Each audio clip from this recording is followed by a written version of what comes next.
My message is that we'll be watching you.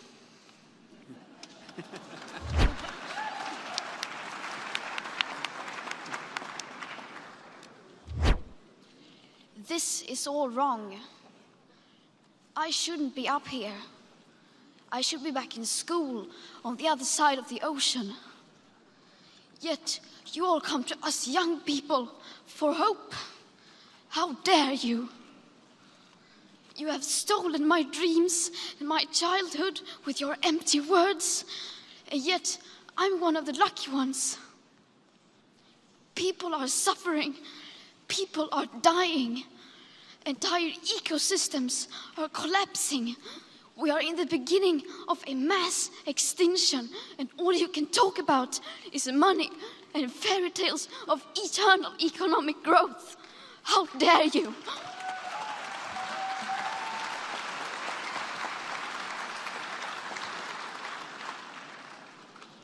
For more than 30 years, the science has been crystal clear.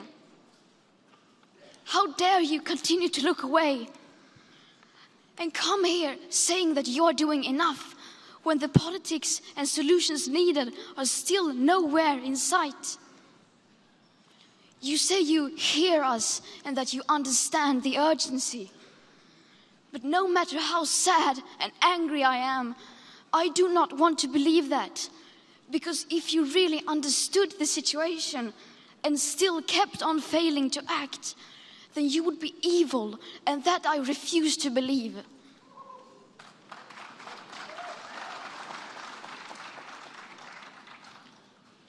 The popular idea of cutting our emissions in half in 10 years only gives us a 50% chance of staying below 1.5 degrees and the risk of setting off irreversible chain reactions beyond human control.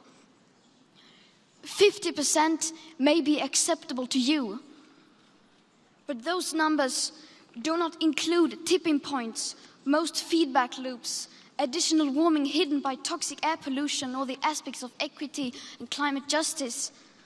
They also rely on my generation sucking hundreds of billions of tons of your CO2 out of the air with technologies that barely exist. So a 50% risk is simply not acceptable to us, we who have to live with the consequences. To have a 67% chance of staying below a 1.5 degrees of global temperature rise, the best odds given by the IPCC, the world had 420 gigatons of CO2 left to emit back on January 1st, 2018.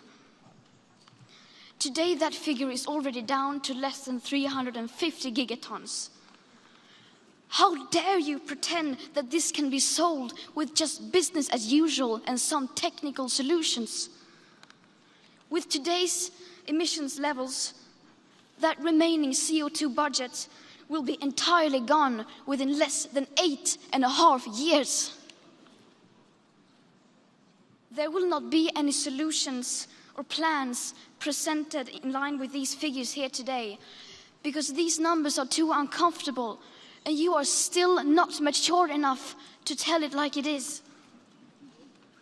You are failing us. But the young people are starting to understand your betrayal. The eyes of all future generations are upon you. And if you choose to fail us, I say we will never forgive you.